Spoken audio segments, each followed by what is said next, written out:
fantastic. My name is Beverly, and today it is going to be my pleasure to introduce you guys to some of our sea lions and their trainers.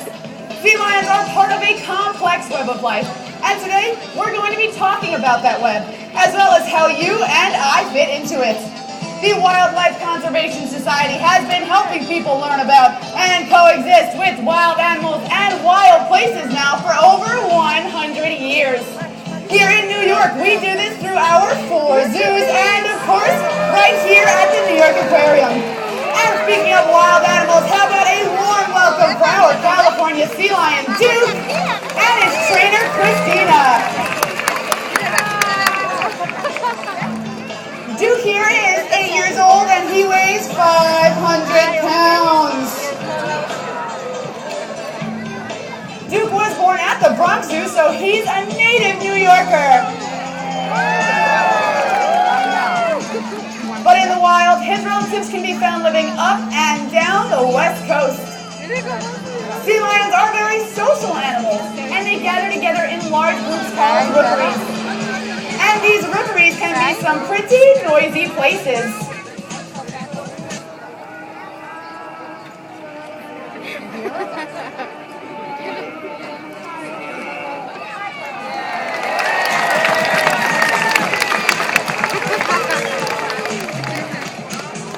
Males like Duke will vocalize to announce and defend their territories, while females vocalize to identify their pups on a crowded beach.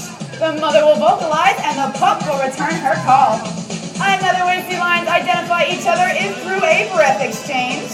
And this behavior can look a whole lot like a sea lion kiss. Sea lions belong to a larger group of mammals called the pinnipeds. And this group includes the walruses, the true seals, and the eared seals.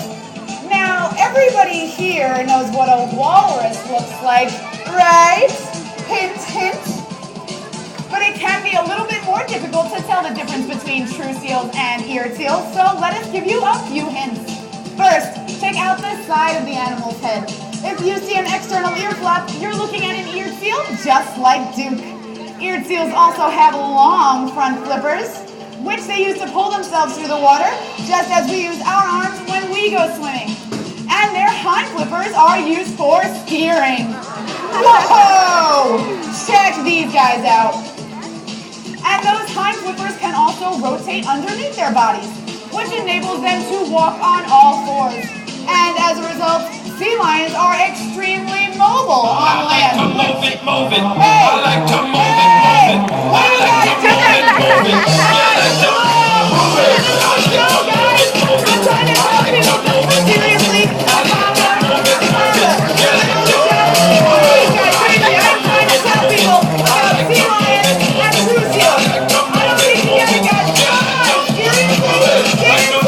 I think we get it. Sea lions are so mobile. What? Thank you.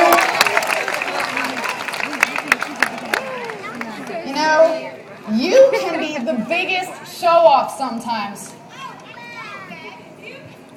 Christina, I was talking about you.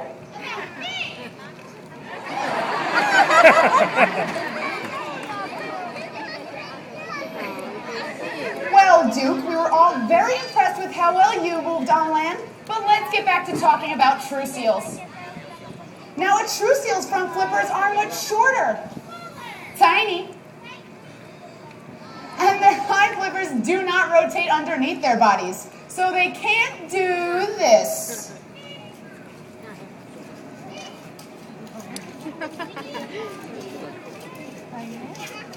Instead, when a seal comes up on land, he kind of has to crawl along. And he can look a whole lot like an inchworm or a caterpillar.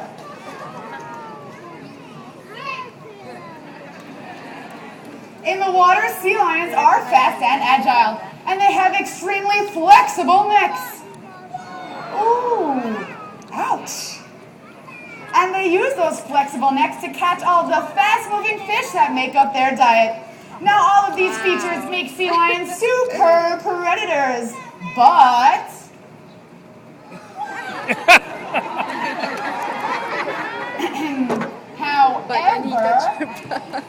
These guys don't always play the role of the hunter. Sometimes they're the prey, and they always have to be on the lookout for danger! Do you guys see anything? Well, of course there's no danger here in our aqua theater, but in the wild, there is another predator that prowls the water, stalking quarry, waiting for the perfect moment to strike. A sea lion's primary predator is, it's the great white shark!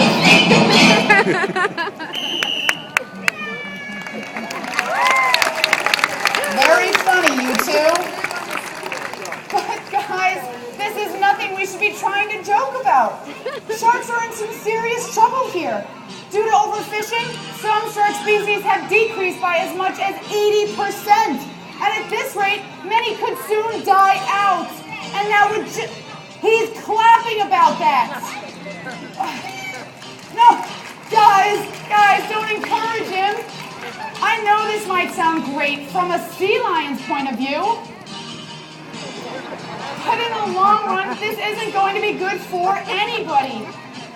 See, as shark populations fall, nature's balance is upset, and the entire food chain could be threatened. Oh, that's right, Duke. As strange as it sounds, we need sharks.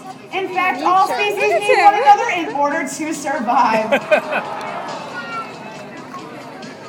In the wild, sea lions spend a large part of their time in the water, avoiding their predators and chasing their prey.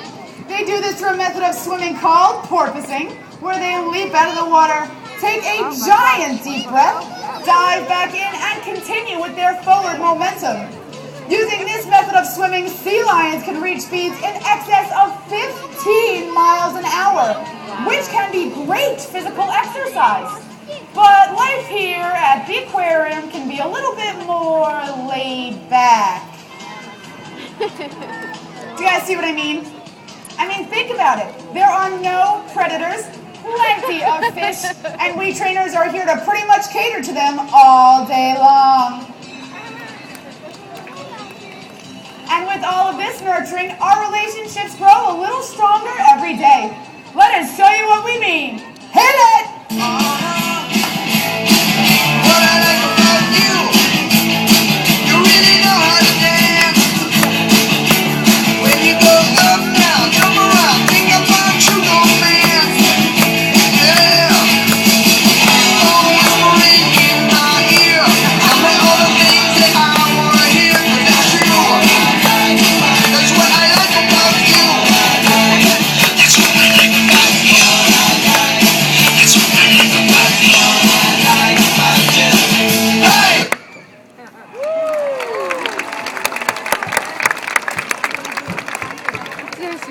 Gets me every time. Well, as you can tell, our sea lions and trainers are the best of buddies. One way we work on strengthening this relationship is through enrichment.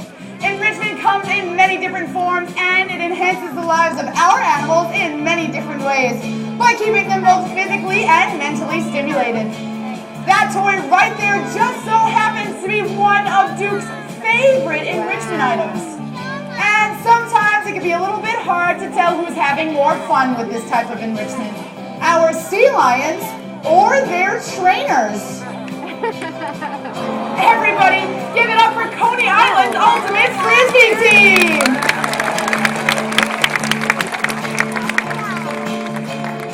Another form of enrichment is training. Training compels our animals to think through complex problems so they are mentally stimulated. High energy behaviors such as this help keep our animals physically fit.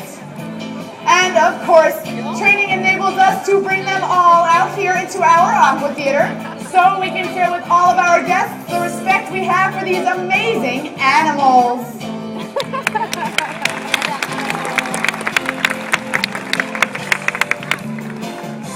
Now that's going to just about wrap it up for Duke's portion of our show. But before he goes, how about one